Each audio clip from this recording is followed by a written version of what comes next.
tunaanza rasmi. Sasa tunasema ile kati. 1, 2, 3. Start. Mfundishe. Na ufundishe hivi kwamba kwa Kichaga. Unajua kwa sababu Kichaga? Okay. Sema imwi. Imwi. Iwi. Iwi. Isahu. Isahu. Yes. Sasa unasema imwi, iwi, isahu. Imwi, iwi, isahu. Start. Imwi, ihi, isahu. Listen, man. Listen. Hebu sema tena. Imwi, iwi, isahu. Good. Imwi, iwi, isahu. Alafu unaniambia anza. Yaani kama ile tunarekodi. Alafu nashika kile. Cut. Imwi, iwi, isahu. Cut. Alafu tunaanza. Haya. Sasa.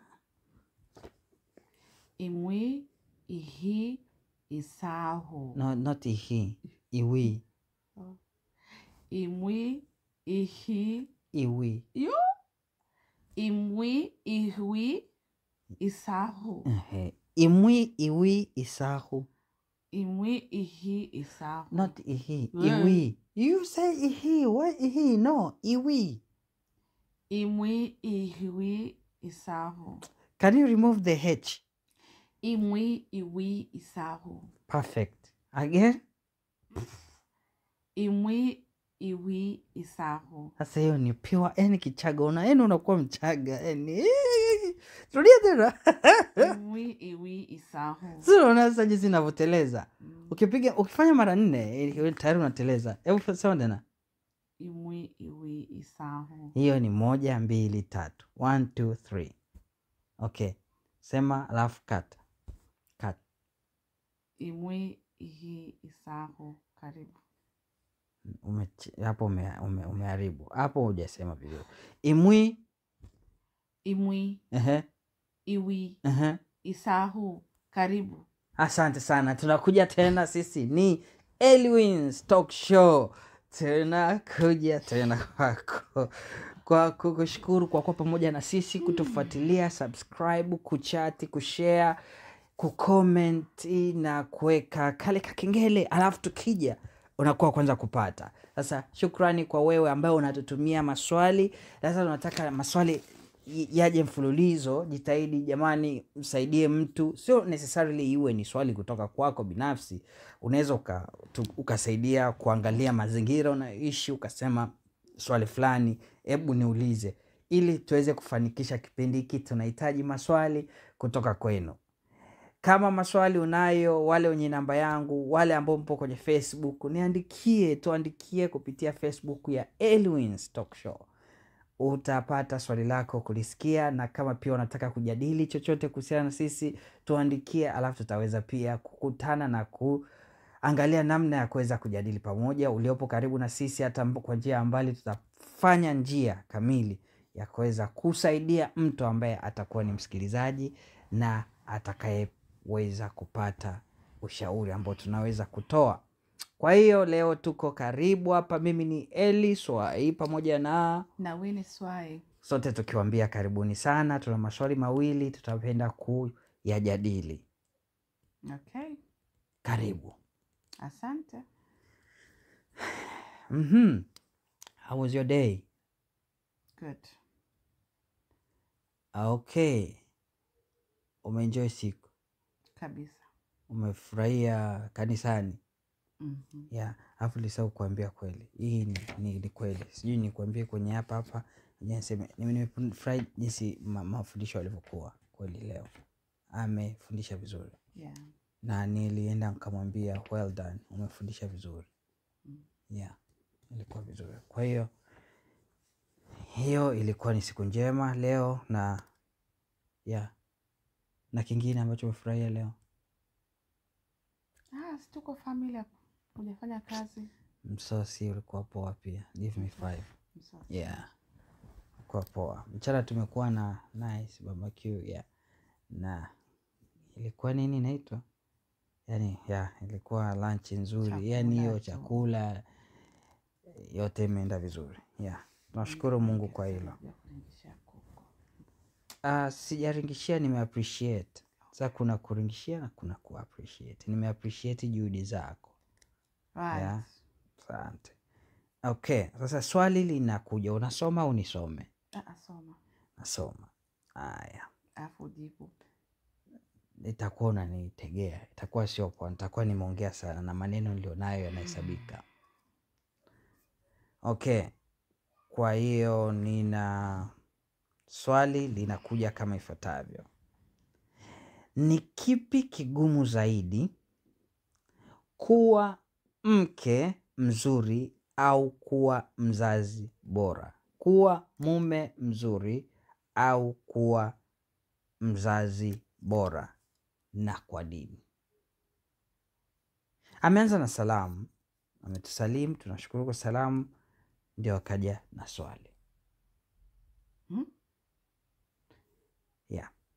Nitamajibu terereka.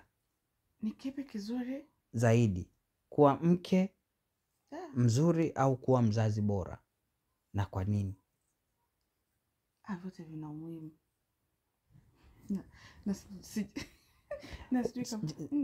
Amesema kipi kigumu. Kigumu. Zaidi. Ndesha kizuri. Kigumu zaidi. I think umesema kizuri. Forgive me. Kigumu zaidi. Kuwa mke bora au mzazi bora? Na kwa nini? Hata kama ni kuwa mke bora, inamaanisha wewe ndo ujibu au mimi ndo najibu? Sasa kwa nini mimi mke? No, lakini sasa wewe ndo unaona mimi kama ni nani? Sababu mimi nikasema kama ni... Okay, labda paraphrase, kuwa mke au kuwa mzazi.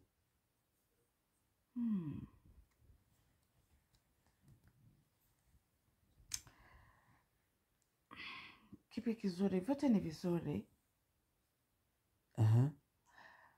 Kipi kigumu? Kigumu. Wewe nani unachanganya? Ni kigumu kizuri? Kigumu. Kigumu. Which one is hard? To be a wife or to be a parent? To be a wife or to be a parent? I think kwangu mimi kuwa a parent ni kigumu zaidi. Kwa nini? Kwa sababu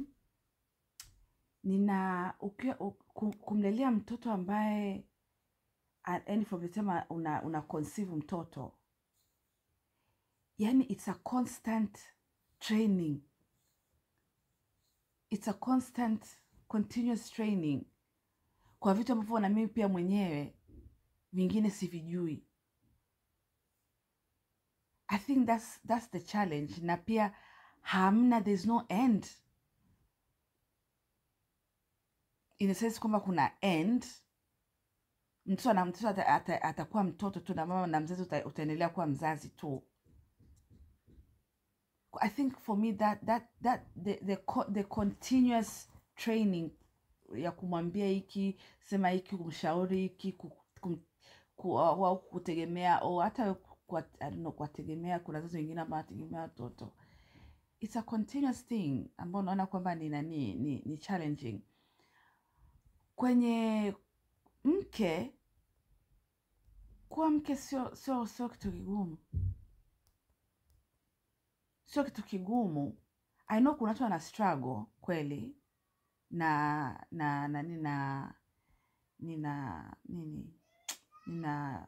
acknowledge. Nina acknowledge kwamba kuna watu wana changamoto kwenye ndoa zao. Wake wana changamoto, kwa sababu ziko tofauti. Lakini sasa kwangu mimi, kwa sababu sija face hizo challenges, so far ninaona kwamba ni bora, yani ni mke ni lakini kwa issue ya watoto, the issue ya watoto naona kwamba ni challenge. Kwa sababu gani? Ninajua hata nikiangalia hata mimi labda kwa mimi ambavyo nimelelewa, of course, na vitu ambavyo nilivyopitia maisha, of course ilikuwa ni challenging kwa, unajua, kwa wazazi, both positive and negative. Kwa hiyo vyote viwili, being a wife, being a parent, zote ni muhimu, zote zina significance, na zote zinahitaji kuangaliwa from a point of love, unaona. Lakini nasema because of the continuous process ya kutrain kitu ambacho perhaps labda na mimi sikijui, inaweza ikawa a little bit challenging. Lakini vyote vina weight, being a parent and also just being a wife. Okay, yeah, nakubali. Sijui niongeze. Okay, upo sawa. Kwenye maisha yanakupanda na kushuka. Kwenye ndoa kuwa mwanaume kuna ugumu wake, kwa sababu unakuwa ni mtu ambaye umekubali kuchukua responsibilities.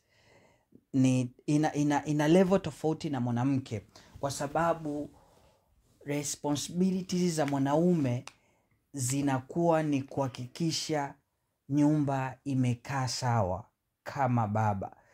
Pia responsibility ya mwanamke ni kuhakikisha watoto pia wamekaa sawa kwa kufata taratibu ambazo baba ameweka. Ina maana baba yupo, mama yupo na watoto wapo. Ugumu ni kama hivyo ulivyosema kwenye watoto, kwa sababu haimaanishi kwamba watoto wanakupa changamoto. Hapana. Ugumu ni namna tu ya kuwaraise wale watoto katika mtazamo unaokupendeza wewe, jamii, au unaopendeza Mungu na wanadamu. Hiyo tu. Hata kama watoto wakiwa wastaarabu, watii, hawana hiki wala kile, unawafanyia vizuri, lakini bado kuna ugumu ambao unakuhitaji wewe kuwa ni jicho la karibu kwa wale watoto. Yaani wewe kuwatazama tu, kuwa jicho tu ambalo unafikiria kwamba ameenda shule mpaka sasa hivi hajarudi, hajafanya kitu chochote, labda anatembea tu na marafiki zake kuja nyumbani. Pale kuna ugumu fulani ambao unaufikiria, unaanza kufikiria, is he okay, is she okay? Anafika sasa. Ni tofauti na kwa ndoa, kwa sababu tayari tumesha kuwa watu wazima. Hata kwenye Biblia nakwambia, ukiwa mtoto mdogo unakunywa maziwa, unaishi kwa kunywa maziwa, lakini ukishakuwa mtu mzima, ile tabia ya kitoto imeshakwisha, kwa hiyo unakuwa mtu mzima. Kwa hiyo kuna less struggle kudili na mtu ambaye amejielewa. Remember, mtu ambaye amejielewa, hakuna majukumu yatakayo kufanya unakuwa na stress. Mtu ambaye amesimama kwa kujielewa na mnaelewana. Kama mimi ninajielewa, ina maana hivi, kujielewa kwangu siongelee katika eneo la uselfish, naongelea katika eneo la kujitambua ili kumtambua mwenzangu. Kwa hiyo kama nimejitambua mimi, ninakubali vyovyote ambavyo mwenzangu anavifanya. Kuna correction za hapa na pale, na kwenye correction mimi siweki ugumu, kwa sababu mimi naweka ni maisha, kwa sababu we are a human being, tunajiongea. Sasa katika kujiongea unakutana na marekebisho fulani, marekebisho ya haya una accept. Na ili ndoa iwe sawasawa, siwezi nikasema mke wangu she's a right person kwangu mimi, kama mimi sijamfanya yeye awe right na yeye aja accept kuwa right. Mtu anaweza kaeka tiki, ninahitaji mtu, I'm looking for a right person, but in reality utastruggle sana kupata the right person, au kwa njia nyepesi. Sioni mtazamo wa mtu sahihi kuwepo, bali ninaona mtazamo wa mtu fulani kuwa sahihi kwa sababu amekubali kuendana na wewe na wewe umekubali kuendana na yeye. Tukikubaliana, the journey inakuwa smoothly, the journey inakuwa easy. Akini correct, I will be able to accept the correction. Nikikataa, ina maana ninaleta tatizo litakalopelekea kuwa na mwanaume mgumu au ndoa ngumu. Unaona? Tofauti na ambao wanapitia abuse, tofauti pia na wale ambao wameikuta abuse, na tofauti na wale waliotengeneza abuse.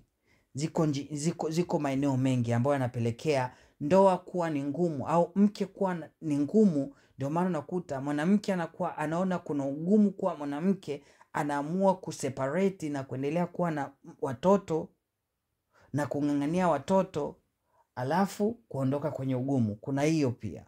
Lakini kwenye mtazamo wangu, kwa jinsi ambavyo mimi nimepitia, naona kumwekea mtoto jicho, ndio kama ulivyosema, it will never end.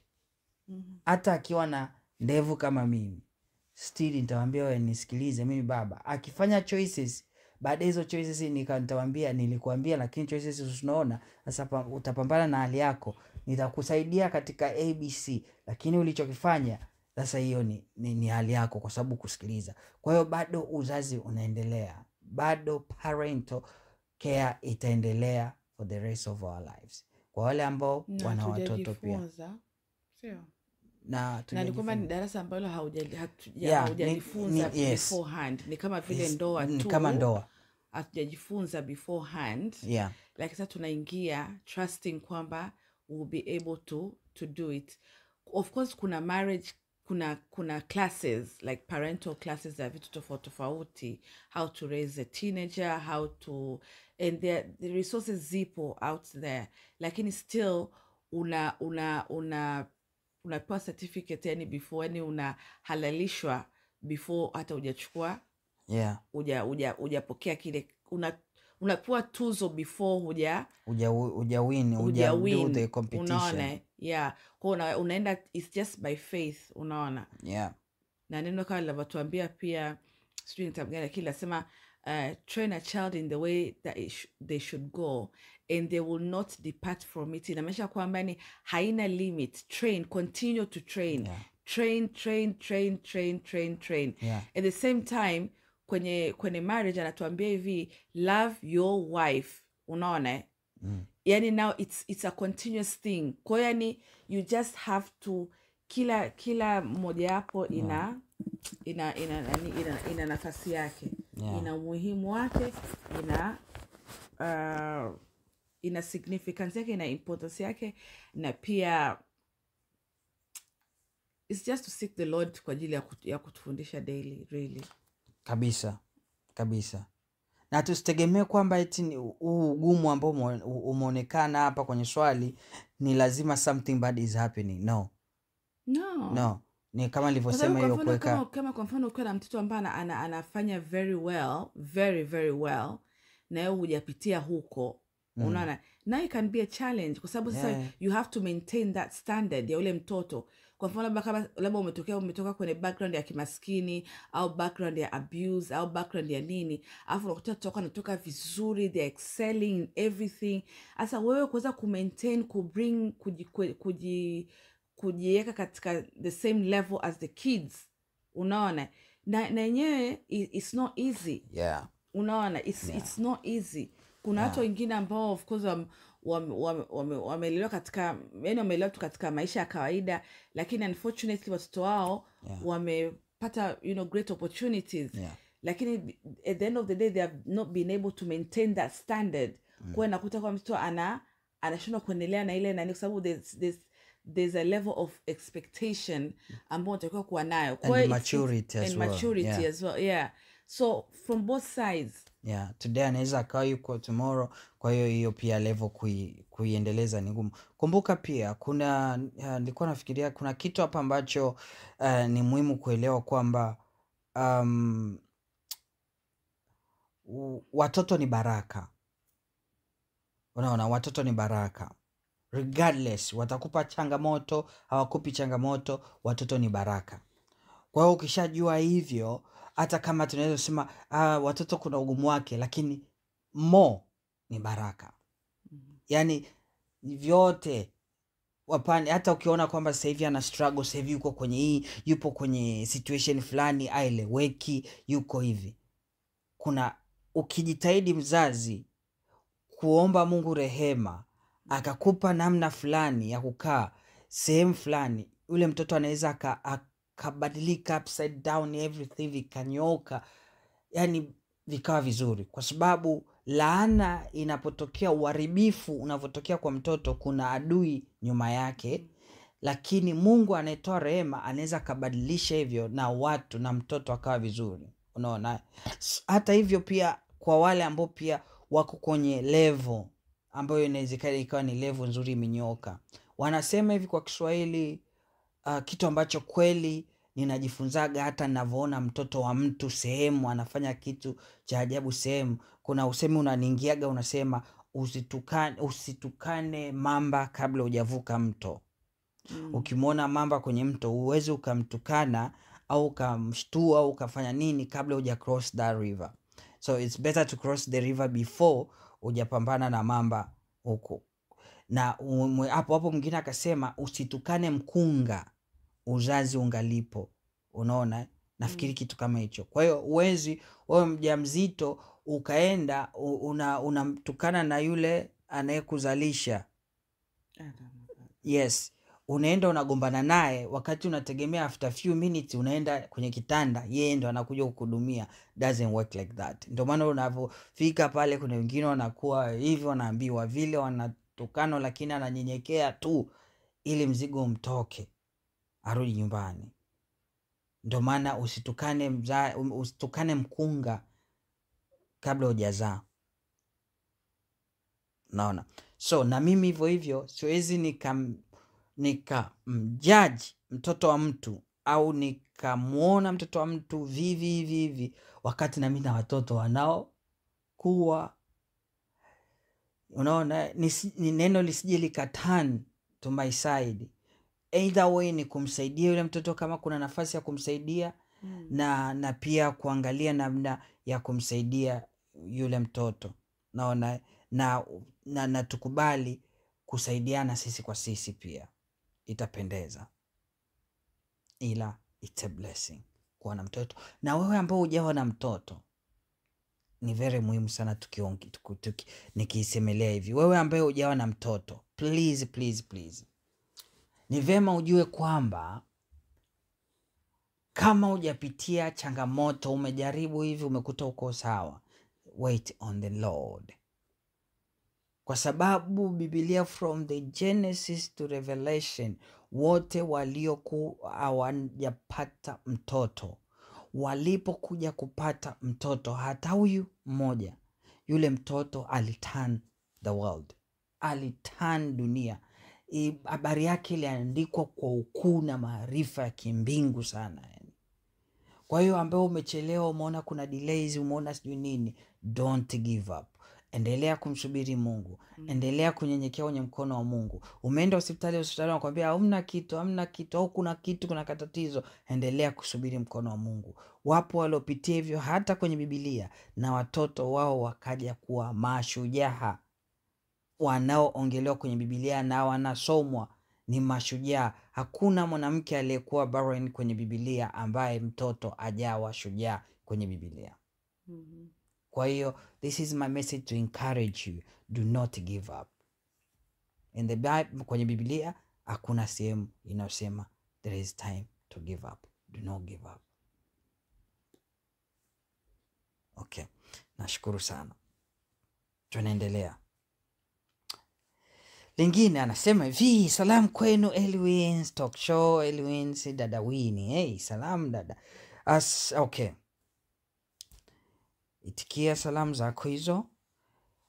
Naomba mtusaidie wengine umuhimu wa kusema asante au samahani kwa dhati kwa mwenzi wako, na kwa nini havitumiki kwa wanandoa.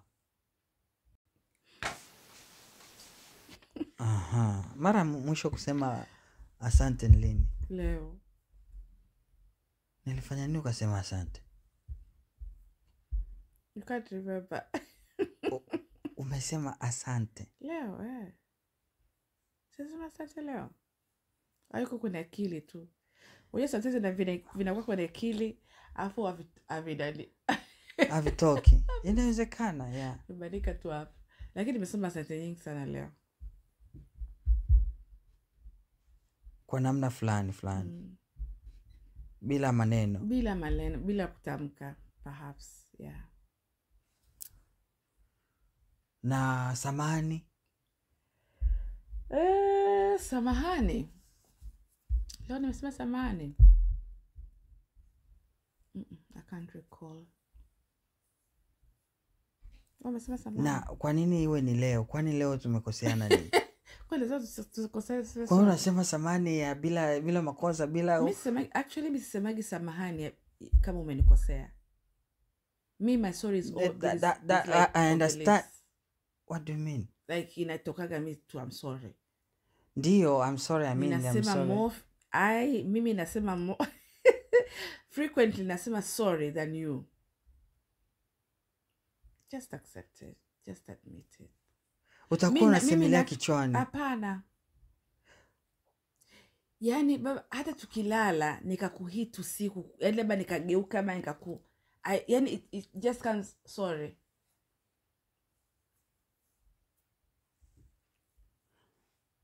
Okay. I say more often I say sorry than thank you. Yeah. Okay. Juzi niliona clip Kenya, mtu amesimamishwa na pikipiki yake akaambia hivi, tuna challenge hapa, tutakujazia mafuta kwenye pikipiki yako, kwa hiyo unatakiwa umpigie mke wako. Aliulizwa mara mwisho kumwambia mke wako I love you ni lini? Yule baba akatafakari, akawaza, akasema ni siku nyingi sana. Siku nyingi sana. Kwa hiyo akamwambia basi nitakujazia petroli kwenye pikipiki yako, ukimpigia simu umwambie I love you. Akampigia mke wake simu, akamwambia mama toto, of course na paraphrase tu, you know, I love you, sijui na nini, we ni mwanamke bora na nini. Yule mwanamke alishangaa kwenye simu, alikata simu. Yani she did not even accept it. Akakata simu. Afu sio yeye, kwa sababu ni challenge alikuwa anafanya tukao tu barabarani. Mwanamke mmoja tena akaambia mama mmoja sokoni, akaambia nenda akamwambia nipigie, tunakupa simu, tunakuwekea credit, mpigie mume wako. Yule mama alikataa kabisa yani. Bwana. Asa unajua mimi nikafikiria nikasema ana mtoto kadogo. Unaona lakini yani it's normal. Yani sidhani it's normal. Yeah. But just yeah. Ninaelewa hapo. Lakini watu wanapendana lakini hawatamki. Ndio, kwa sababu I'm sorry, you know, wewe umesema sorry na thank you. Yeah. Hivyo vitu pia vinatakiwa vinatakiwa viwe like ni your lifestyle ya kuappreciate au kuomba radhi kwenye kitu ambacho umefanya. Yani inakuwa ni rahisi kwamba kama unaweza ukamwambia public driver ambaye anakusafisha thank you, unaona, au mtu amekukanyaga huko mtaani kidogo, umempushi mtu, umemgusa mtu tu kidogo, hata bila ya issue yoyote, unasema sorry. Lakini inapokuja kwa watu wa nyumbani inakuwa is not a big deal. Hapo inakuwa kuna tatizo. Why? Nadhani kwenye ndoa watu tunachukuliana, I don't know if the word is kuchukuliana poa. Yeah. I don't know if watu tunachukuliana poa, lakini ni mazoea. Ni mazoea. Na ni culture. Kuna culture zingine they do say sorry and I love you as often as possible. Yeah. Lakini sasa sisi hapa wengine tumekuwa tu wagumu. pride and ego creeps in. And why should I Yeah. say sorry? Why should I say thank you? Yeah. Why should I say I love you? Wewe hujui kama tunakupenda. Usijue mimi nakupenda. You know? Nimekupa nyumba. Unaona? Mimi naenda kazini narudi hapa na pole nani sijui nini asante sorry ya nini nimefanya kitu kidogo tu hicho sorry. We need to learn as well. Ndio hivyo tunajifunza. Asante kwa swali. Father of the house. Sasa mimi hapa mfano mimi nikija ninagonga pale hata kama umelala juu kule unakuja chini unanipokea koti. Hebu niambie hivyo. Sasa nikikugusa vibaya tu inabidi niseme sorry. Unajua sisi tuzoea tukisema baba tunataka kusema baba Elwin, tunaisha tu baba hapa tuonekana kama vile baba na mama. It's good kwamba baba inamaanisha inaleta ile kwamba wewe your responsibilities ni kama baba. You can say baba Elwin but not sorry Ellie. Yeah. Hey. Yes. Sorry Ellie. I prefer to call somebody by their name. Is that sexual? Very. Hey. Yani uneeti sweet baby. Najua tualetana hivyo, that's fine. But for me, yani ikikuita Ellie, that's That's okay. However, najua where you're going. Where? The tone of voice ambao natumia sasa kuita hiyo Ellie ndio utajua kwamba hapa niko okay, hapa niko juu au hapa niko Sasa okay. Wewe utaniita Ellie. Tofauti ya wewe kuniita Ellie. Okay, so kwamba ninaikataa. Tofauti ya kuniita Ellie. Yeah. You know how I call you, yeah. Tofauti hiyo na wengine watakao niita Ellie, friends nini watakavyoita Ellie. Ni the same. No. Sababu either urembe Ellie vyovyote vile inamaanisha hivyo hivyo. Ellie mwingine ameita Ellie. If you cannot value your name, No. if you cannot appreciate your name, hujanipata. Jamani, hujanipata na okay, utaki kuitwa Ellie? No, sisemeli sitaki kuitwa Ellie. Ninakuuliza wewe unasema yani wewe ukiniita Ellie ndio inakuleta kama yani ndio lovely. Sasa mfano kwa mtu ambaye anaitwa sisemele ndio hivyo niite mtu ambaye anamuita mwenzake baby, honey, darling. Okay, maybe uko mtaani ukakuta mtu ameniita baby, kwa nini mtakuita no, we are called by name. Lakini mtu akiniita Ellie itakuwa nao kwako it's okay. Sasa tofauti na wewe na watu wengine inakuaje hapo? Okay, are we trying to answer the question anyway? Lakini the thing is this. What mtu mwingine okay, because I know watu wanaitana hizo majina kurefer different relationships and where they are with that particular relationship. Sitaweza kushangaa kwa nini mtu anakuita baby. Nitashangaa mtu anakuita baby. Exactly. Do you understand? You're not a baby. Okay, you're not somebody's baby. Okay. Right?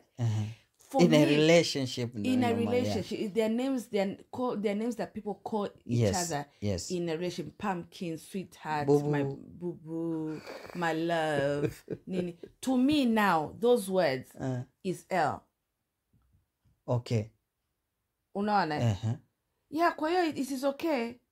Sasa na kwa wengine wakiniita jina ambalo unaniita it's okay. They're supposed to call you by, that is why people we have names. Sasa ndio wataniita Ellie. Yeah, watakuita Ellie, yeah. Na wao wananiita Ellie. Yeah, lakini mimi ya kwangu with my tone of voice it's jamani, gonna be different. Nisaidie huko. It's gonna be different. Nisaidieni jamani. Hivi mimi nakuitagaje? Hivi nakuitaga Winnie? No, lakini that's your choice. Lakini mimi sije kukwambia kwamba do not call me Winnie. No, lakini yani ninafanya ni culture inatokea wapi kwamba watu wataki kuitwa kwa jina yao? No, me I've experienced that in my own family. Mama na baba. Babangu alikuwa anataka mamangu Agnes. Nafikiria kwa jina. Yes, but and I found that very sweet. Yes. Kwa sababu that is her name. It's her. It is her name, yes, inakuwa sweet. And it's nice. Okay, na watoto wakimuita pia hivyo hivyo.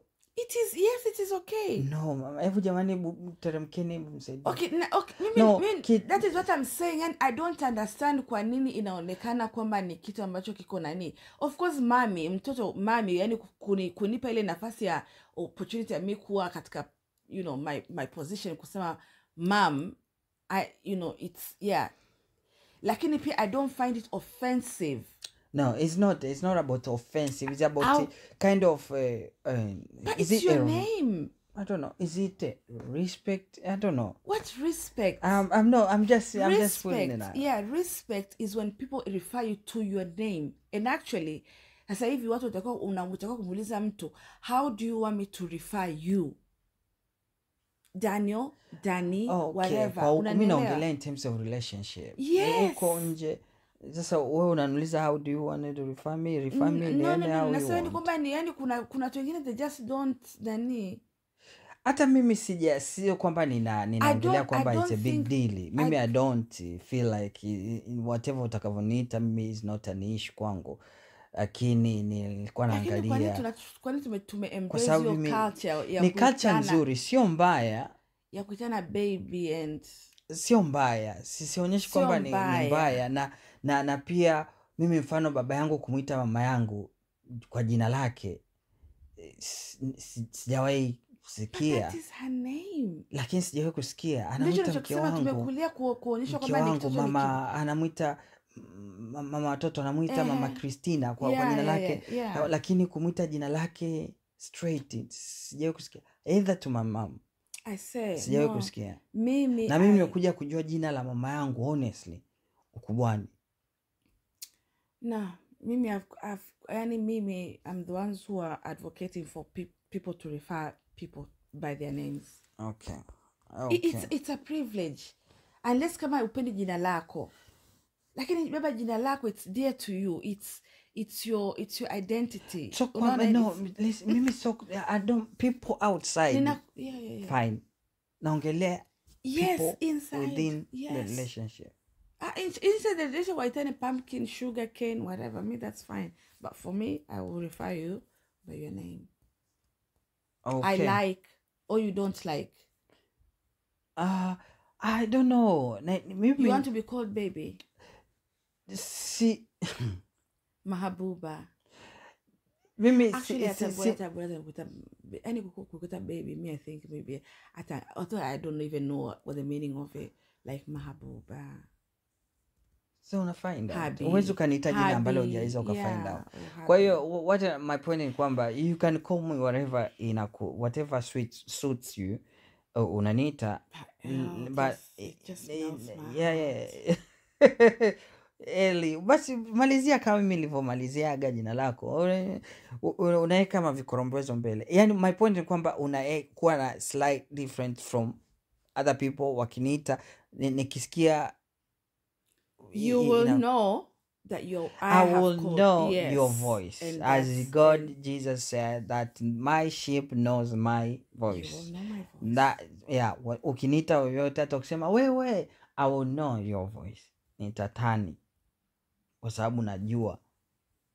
Najua my sheep. But it's an honor. It's just an honor to refer you by your name. I understand. Okay, back to the question. Kwa nini sasa watu hawa kwenye ndoa wasema hawatoi hivyo? Kuna vitu gani ambavyo vinasababisha watu wasitoe hizo? I think tumeshalisema mazoea. Most of it ni mazoea. Unaona tunazoea tunakuwa kwa ile comfort zone, tunazoeana. Mazoea pia na pia vitu ambavyo vinaweza vikasababisha watu ego, yes. Pia right. na kuwa I don't know kama culture za watu wengine sijui. Kuwa culture pia ndio culture pia ubabe wa culture nyingine ubabe, makuzi pia malezi. Alafu kingine inaweza ikawa pia ni nilikuwa nasema ego inaweza ikawa imesababishwa na vitu vingi pia hiyo. Kuna vitu labda kama alafu pia kuna ile hali ya watu kusema inakuwepo, mtu anaona kwamba kukorofishana, yani kupeana ma stress zinaondoa ile ladha ya mtu kugundua makosa yake, na pia kutoa msamani kwa sababu pengine hajui makosa, hajui amekosea, na kutoa msamaha for this watu, yani kwamba mnakuwa ni so used pia na kutoa msamaha na kusema thank you, kwamba it doesn't come from their heart, na inakuwa inaondoa the meaning, inaondoa the meaning, but sengine bora useme ili amani iwepo. Kwa sababu gani? Unajua msamaha maana yake ni kwamba tunaongelea forgiveness. Yeah, tunaongelea forgiveness, ndio. Kwa nini hawasemi hawatoi kwa nini msaidia wengine umuhimu wa kusema asante? Umuhimu wa kusema asante, unarudisha upendo na unawaweka karibu, una appreciation ni something ume acknowledge kitu ambacho mtu fulani amefanya. Ndio maana ya asante, ndio umuhimu wa asante. Umuhimu wa asante ni kitu kikubwa sana. Kwa lugha nyingine wanafanya do it more, asante, do it again.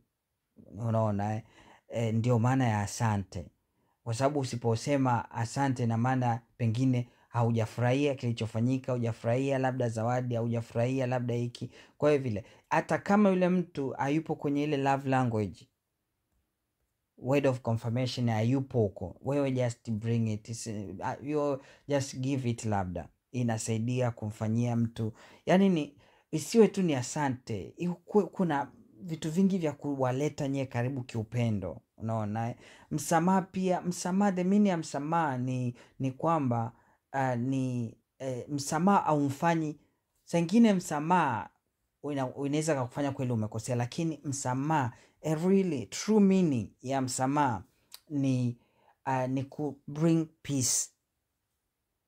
Ndio maana repentance ni kukuletea amani ya roho na mwili, yani amani, full package ya amani, kwamba umesamehewa, you are being forgiven, yani hauna shida, umesamehewa, unapata amani. So mfano mimi nikikosea au yeye akinikosea, alafu mimi nikaenda nikaona yuko kimya, nikawafikiria, nikasema although sijakosea niombe msamaha. Msamaha saa ingine haumpi mtu the right ya kuwa mkosaji. Kusema msamaha haimaanishi wewe ni mkosaji, no. Unaweza ukasema msamaha kwa sababu inamaanisha wewe ni mpenda amani. Ukipenda amani unaweza ukaclaim something ambacho yani akikusaidia wewe lakini kinamsaidia mwingine. You can buy a car that cannot helping you but helping other person. You can buy food that you are not eating but other person can eat it. Ndio hivyo, msamaha ni njia ya kubring peace na regardless umekosea hujakosea. Hiyo ndo meaning ya msamaha, na watu wakielewa hiyo maana wanaweza wakaishi na kuona hakuna ugumu wa kusema msamaha, either nimekosea au nimekosewa, nataka amani kwenye nyumba yangu. Mimi kuna kipindi ilifika au imefika au itafika, ni kwamba kuna vitu ambavyo ni little stuff ndivyo vinaleta mavitu ya ajabu kwenye familia. I don't want them ones, yani kabisa sivitaki, kwa sababu hivyo vitu ndivyo vinaleta, mnaona yani ugumu mpaka kuomba msamaha inakuwepo. Lakini msamaha ni njia ya kuleta amani. Amani ikiwepo kila kitu, hata yule ambaye amekukosea atasema mimi nimemkosea, nimejidai, mbona yeye ndo kaniomba msamaha. Lakini ukiendelea hivyo unashangaa hata mwenyewe sengine ukikoa na kuomba msamaha, kwa sababu imeshaingia kwenye system, anaona kwamba sikute nimemkosea. Kwa hiyo kuna vitu kama hivyo. So the important ya nyie kuomba msamaha, kuombana msamaha, inawasaidia nyie kuwa karibu pamoja, inawaleta karibu. Nyumba yenye amani ni nyumba yenye furaha, ni nyumba yenye upendo, ni nyumba inayofanya vitu pamoja. Kwa nini msiombane msamaha regardless? I'm sorry, naona umetulia, I'm really sorry kama nimekosea, nisamee. Hata kama sijui nimekosea wapi, najua unaweza ukanielewesha nimekosea wapi, then nitakuomba pia msamaha zaidi, hata kama itakuwa sio kosa langu, kwa sababu mkikaa eti kwa sababu yule amekosea nao basi mnanuniana hivyo nini na nini, alafu ndio hivyo mna pile up vitu makosa amwombeani msamaha, inakuwa sio salama. Mkianza kuombana msamaha mapema, upendo wenu ndio jinsi unavyokuwa, na shetani ndiyo anavyo dhibiti watu kuto kuomba msamaha from the beginning. Adam and Eve kama wangeomba msamaha, vitu vingekuwa tofauti, and that was the reason ya wao kuitwa the sinful nature, ni kutokuomba msamaha, nothing else. Ile kula tunda ilikuwa ni kosa, lakini ndio maana wakapewa opportunity. Adam umefanya nini? Ina maana gundua kosa uombe msamaha. Akasema ni mwanamke, akaomba msamaha. Mwanamke akafuata, umefanya nini? Alifuata mwanamke ili gundua kosa, umuombe mume wako msamaha, ili mume agundue kosa, aniombe mimi msamaha. Mwanamke akaomba msamaha, akasema ni nyoka. Mungu akajua nyoka is very smart more than any other creature. Ni kimoji tu ataomba msamaha, vitu vitakuwa vimeharibika. Atamsamehe nyoka, alafu wanadamu vipi? Akajua sasa kwa nyoka no discussion. Akaanza kumhukumu, akaanza kumpa adhabu. Hivyo ndio inayoitwa the sinful nature. Kama ulikuwa hujapata hiyo revelation, ipate kusaidia. Naona wanandoa wajitahidini jamani kuombana msamaha. I don't know how we can say it anymore. Sema asante ukipikiwa chakula. Sengine ndio unajisahau nini na nini, sema asante. Sengine amesuka vizuri nini hivi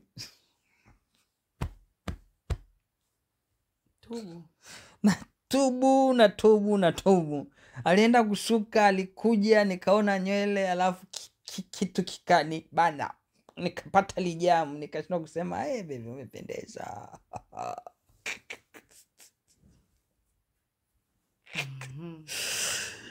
Lakini nilikuwa naanza kusema, ukaniambia useme, najua unaposaka usema. Nikakidakia. Alinyima nisiseme, lakini najua ukivaa na kuambia ni sio mara zote, lakini sio mara zote. Na sisi tuna mapungufu. Ni mapungufu hayo? I don't know. Kiswahili. No sio weakness. Kiswahili, like maneno mengine ni tu yana makali zaidi.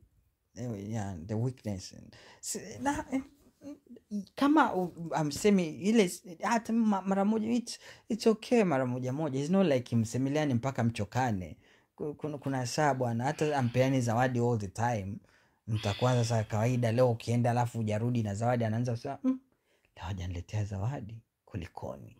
Isiwe hivyo, kuwa na ile surprise yana kwamba umegundua amevaa nywele mpya leo, unashtuka nawe naye anashtuka. Yeah, lakini hizo points za thank you, I love you, please, I'm sorry, they are key, especially kwenye Britain culture. Ziko sana pia hizo, na wanafundisha from the school as well, nursery school wanafundisha watoto.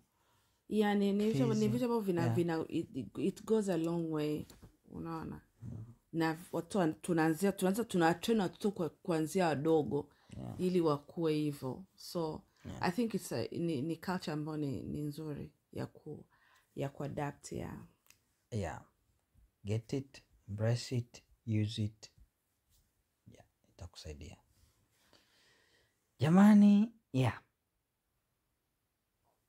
Kitu kingine namna jamani, mimi nimemaliza. Asanteni sana. Dan. bye.